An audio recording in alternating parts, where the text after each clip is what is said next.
Assalamualaikum warahmatullahi wabarakatuh. Kami dari kelompok 3 dengan judul PBL Time Management Assistant ingin merepresentasikan hasil progres kerja kami dalam unsur pengantar basis data.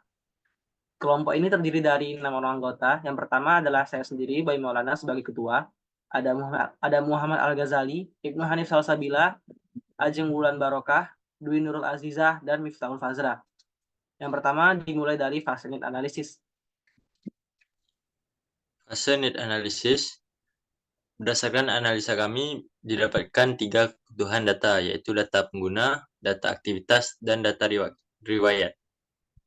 Kemudian dari fase need data analysis, didapatkanlah fase data modeling, yaitu berupa IR diagram, terdiri dari 3 tabel, yaitu tabel users, activities, dan history activities. Tabel users memiliki 4 atribut terdiri dari ID user sebagai primary key, name, email, dan password. Yang kedua ada tabel activities, terdiri dari ID activity sebagai primary key, title, description, date, time, itu merupakan composite atribut dari date activity. Kemudian ada repetition dan priority. Activities table itu memiliki relationship dengan table users dengan derajat kardinalitasnya adalah many to one. Dan yang terakhir adalah history activities. Memiliki 4 atribut terdiri dari ID history, title, description, dan date. Memiliki relationship dengan users dengan derajat kardinalitasnya adalah many to one atau banyak ke satu. Kemudian didapatkan fase relational schema dari IRD. Selanjutnya didapatkan struktur tabel sebagai berikut. Struktur tabelnya itu ada tabel user, ID user sebagai primary key. Atributnya ada ID user tipenya char, email tipe varchar, name tipe varchar, password tipe varchar.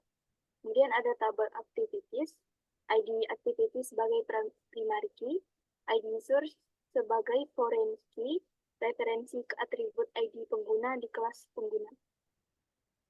Atributnya ada ID activity tipe integer, title tipe varchar, description tipe text, date tipe date, time tipe time, repetition tipe enum, priority tipe enum, ID user tipe char.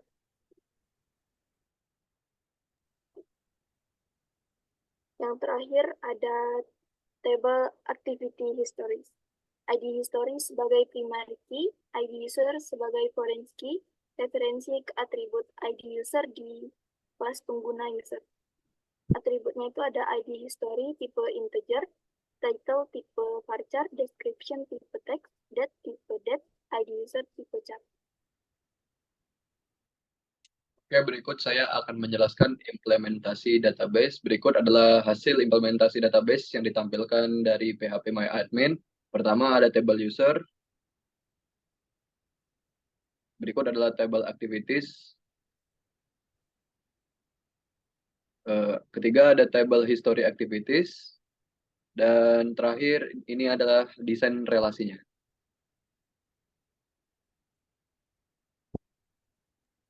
Berikut adalah query-query yang terdapat pada tabel di atas. Yang pertama, gambar 2.6 perintah query untuk membuat tabel user. Gambar 2.7 perintah query untuk membuat tabel activity. Gambar 2.6 perintah query untuk membuat tabel history activity. Gambar 2.9 perintah query untuk membuat tabel pada tabel activity.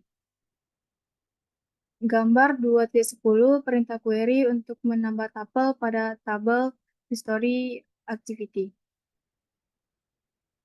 Gambar 2.11 perintah query untuk menambah tabel pada tabel user. Gambar 2.12 perintah query untuk mengambil data activity berdasarkan ID user.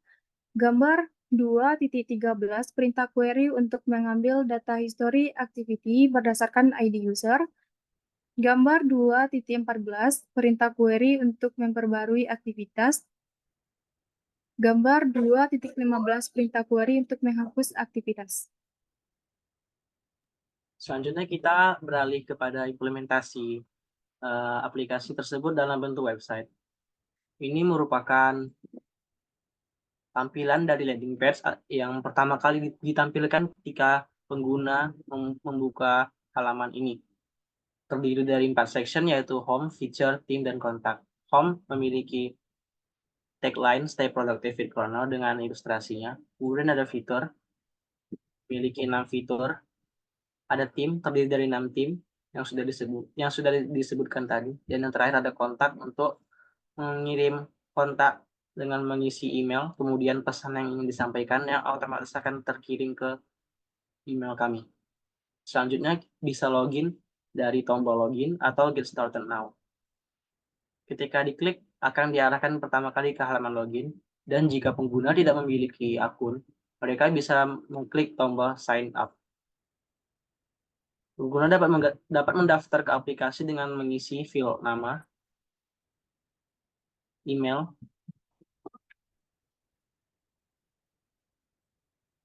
dan password.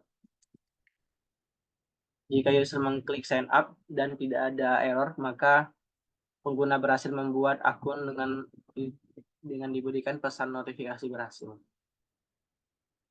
Pesan notifikasi berhasil didapatkan yaitu account created successfully. Kita bisa login menggunakan akun yang sudah ada. Di sini saya menggunakan akun yang sudah memiliki aktivitas. Selanjutnya akan dijelaskan oleh Ali. Berikut adalah menu activities dari website kami. Pertama ada ucapan selamat datang kepada pengguna.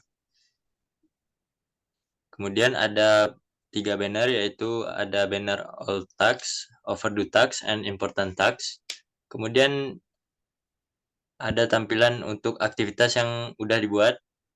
Cara menambah aktivitas melalui tombol action, lalu menekan tanda tambah, lalu mengisi detail-detail yang harus dibuat.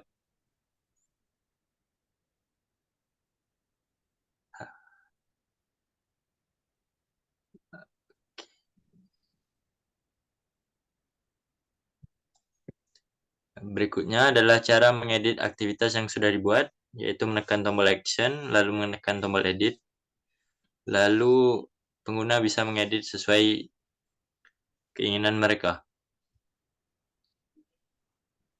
Berikutnya adalah cara menghapus activities. Menekan ikon tong sampah, lalu mengkonfirmasi penghapusan. Berikutnya adalah menyelesaikan aktivitas dengan menekan tanda centang, lalu melakukan konfirmasi selesai.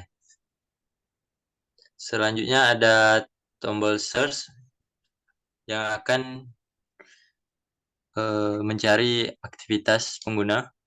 Selanjutnya ada banner drop down date, important, overdue, daily, weekly, and monthly.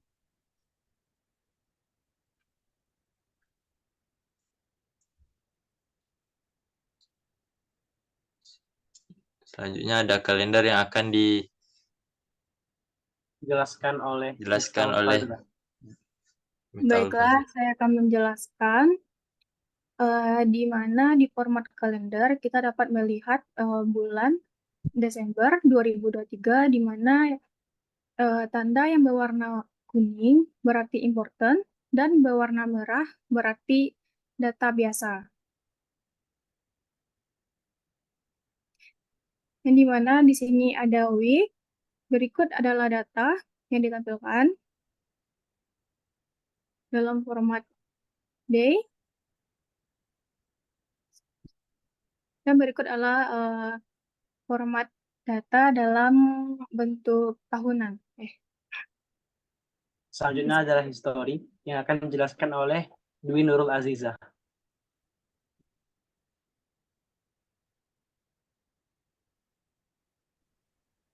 Setelah pengguna menyelesaikan aktivitas, maka akan masuk ke history. Pengguna bisa melihat semua history dari tabel yang ada. Juga bisa melihat dalam bentuk grafik, yaitu day, yaitu harian dalam minggu ini, week, minggu dalam bulan ini, dan month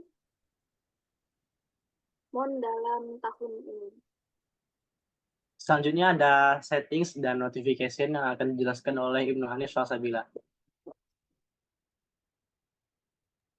Di sini saya akan menjelaskan fungsi untuk mengganti password. Jadi untuk mengganti password, pengguna harus memasukkan passwordnya yang lama, lalu memasukkannya password yang baru, serta mengkonfirmasinya. Jadi setelah selesai, pengguna bisa memencet change password, dan password akan berubah. Oke, untuk selanjutnya saya akan menjelaskan fungsi notifikasi. Pesan notifikasi akan muncul jika kita sudah berhasil menambahkan aktivitas. Akan terlihat beberapa aktivitas dengan format judul, tenggatnya, dan kapan harinya. Baiklah, itu saja presentasi dari kami. Lebih kurang yang mohon dimaafkan. Wabillahi taufiq wal hidayah. Wassalamualaikum warahmatullahi wabarakatuh.